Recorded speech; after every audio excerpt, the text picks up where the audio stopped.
Okay, இந்த ஒரு மேடைன்னு கிடைக்கும்போது ஒரு விஷயம் வந்து கண்டிப்பாக we have to share it.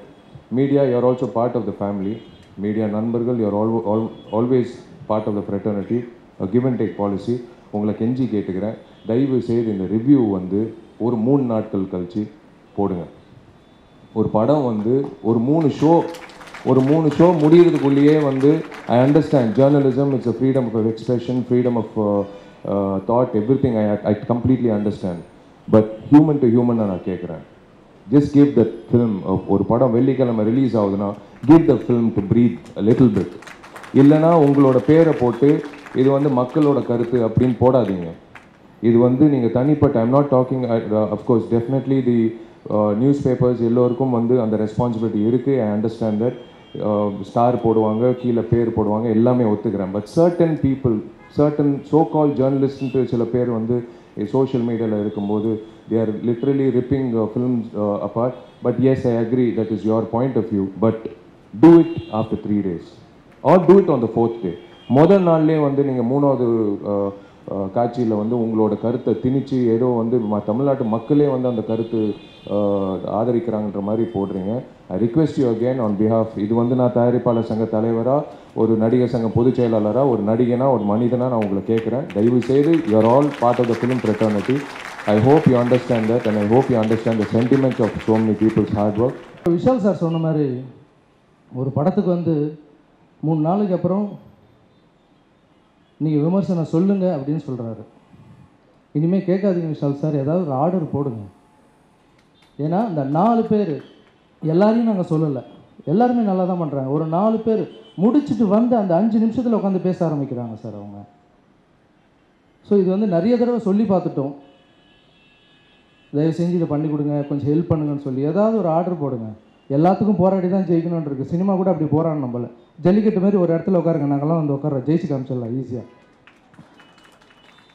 இல்லை சார், ரொம்ப வலிக்குது சார், நிஜமாக சொல்கிறேன். ஒரு வார்த்தை கூட தப்பாச்சுன்னா, ஏன்னா மீடியா சொல்கிறது தான் வந்து வெளியே வந்து நம்புகிறாங்க.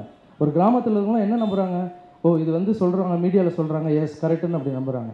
ஒன்றும் இல்லைங்க, சூப்பர் ஸ்டார் ரஜினிகாந்த் சார் ஒரே ஒரு அறிக்கை வர்றாரு முந்தானத்து, எனக்கு ரொம்ப வலிச்சுது அதெல்லாம் பார்க்கும்போது. அண்ணன் வந்து ஒரு மீட்டிங் அரேஞ்ச் பண்ணியிருந்தார், ரசிகரெல்லாம் மீட் பண்ணணும்னு சொல்லி. எல்லோரும் தனித்தனியாக மீட் பண்ணணுன்னு ஆசை, ரசிகர்கள் எல்லாருக்கும் தனித்தனியாக மீட் பண்ணணுன்னு ஆசை. அதெல்லாம் அவர் என்ன சொல்கிறாரு, வாய்ஸ் மெசேஜே கொடுக்குறாரு, அவர் பேசி அனுப்புகிறாரு.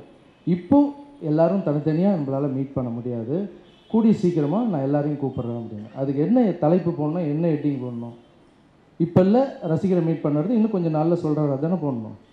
ரஜினி சார் ரத்து செய்து விட்டார், ரசிகர்களை பார்க்கவில்லை. ஸோ ரொம்ப கஷ்டமாக இருக்குது சார். என்னுடைய படம் ரிலீஸ் ஆகும்போது கூட நான் நிறைய பேசலை. சின்ன சின்ன படத்துக்கு கூட நீங்கள் ரிவ்யூ வந்து ரொம்ப சீக்கிரமாக சொல்லிடுறீங்க. ஸோ அதுக்கு ஒரு நடிகர் சங்கமும் சரி, தயாரிப்பாளர் சங்கமும் சீக்கிரமாக ஒரு முடிவு எடுத்து ஒரு ஆர்டர் போடுங்க. எஸ், இந்த டைம்லேருந்து இந்த டைமில் தான் நீங்கள் சொல்லணும், அப்படி சொல்கிறவங்க மேலே நடவடிக்கை எடுக்கணும்னு ஒரு ஆர்டர் போடுங்க சார். அதுக்கு நீங்கள் என்ன பண்ணுறீங்களோ உங்கள் பின்னாடி சினிமா உலகமே இருக்கும், எல்லாத்துக்கும் நம்ம உதவி செய்கிறோம். நம்ம சினிமாவை கூட காப்பாற்றுங்க Vishal sir. First of all, we welcome the new producer Vikram Prabhu into our fraternity.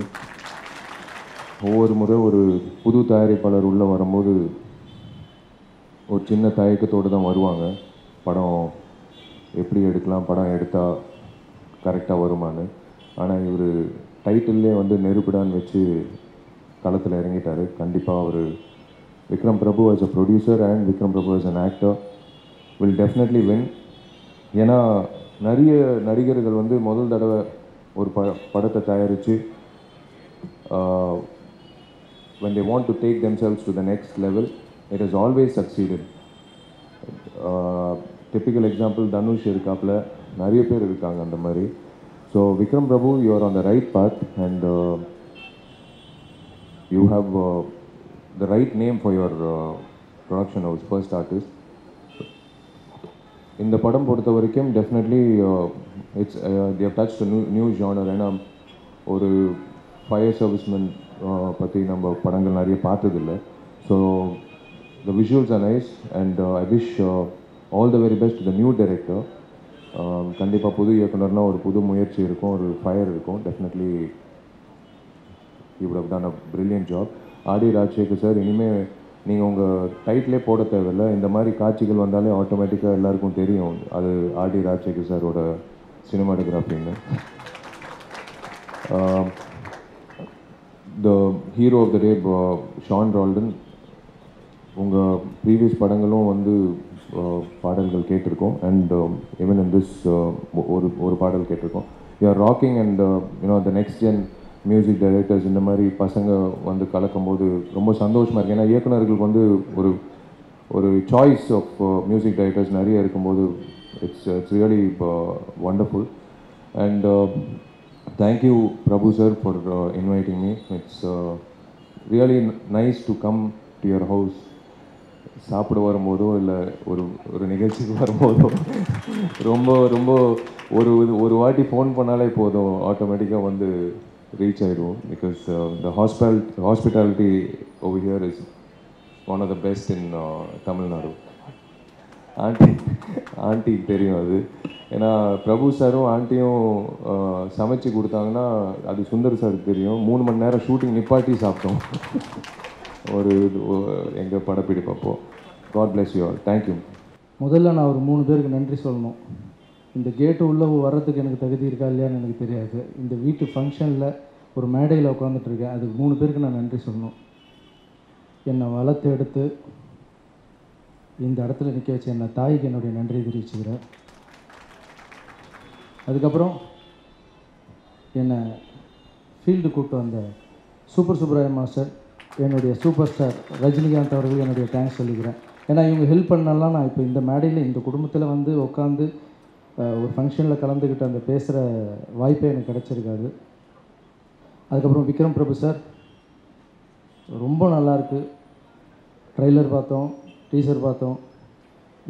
இது எப்படி இருக்குன்னா, கான்ஃபிடென்ட் தான் வந்து ஒரு மனுஷனை பெருசாக ஜெயிக்க வைக்கும். தன்னம்பிக்கை இல்லைன்னா எவ்வளோ பெரிய விஷயம் இருந்தாலும் நம்ம தோற்றுடுவோம். ஸோ நீங்கள் அந்த ஸ்க்ரீனில் ப்ரெசன்ஸ் பார்த்தீங்கன்னா எல்லா படத்தோடையும் இந்த படத்தில் டான்ஸும் சரி ஃபைட்டும் சரி ரொம்ப கான்ஃபிடெண்ட்டாக பண்ணியிருக்கீங்க. உங்களுக்கு என்னுடைய வாழ்த்து. எல்லாம் சொல்லுவாங்க, பெரியவங்க சொல்லுவாங்க, கேமராவுக்கு முன்னாடி போய் நிற்கும்போது எல்லார் ஹீரோவும் என் கால் கீழே, எல்லாருமே வேஸ்ட்டு, நான் தான் நம்பர் 1 நினச்சிக்கிட்டு நடிக்கணுமா. கேமரா முன்னாடி நிற்கும்போது நான் தான் சூப்பர் ஸ்டார் நினச்சி நடிக்கணுமா. அந்த ஷாட் ஓகே ஆகி பின்னாடி வந்தோடனே எல்லார் கால் கீழியும் நான் ஒன்றுமே இல்லைன்னு நினச்சிக்கணுமா. ஸோ உங்களுக்கு அந்த கான்ஃபிடென்ட் லெவலும் இருக்குது. இங்கே பார்த்தீங்கன்னா மேடையில் செருப்பு இல்லாமல் அங்கே நிற்கும்போது பிரபு அண்ணன் கூட பார்த்தீங்கன்னா இந்த மேடை வந்து ஒரு கோவிலாக நினைக்கிறாங்க. ஸோ அந்த தன்னடக்கமும் இருக்குது உங்களுக்கு. வாழ்த்துக்கள். இந்த ஹோல் டீமுக்கு என்னுடைய நன்றியை தெரிவிச்சுக்கிறேன். இந்த ஹோல் டீமுக்கு என்னுடைய வாழ்த்தையும் தெரிவிச்சுக்கிறேன். அதுக்கப்புறம் மியூசிக் டைரக்டர், ரொம்ப நல்லாயிருக்கு, புது படம், ரொம்ப நல்லா பண்ணியிருக்கீங்க, வாழ்த்துக்கள். பிரபண்ணா ரொம்ப தேங்க்ஸ்ண்ணா, இந்த மேடையில் என்னையும் வர வச்சதுக்கு ரொம்ப தேங்க்ஸ்ண்ணா. தேங்க்யூ வெரி மச் இந்த வாய்ப்பை கொடுத்ததுக்கு. நன்றி.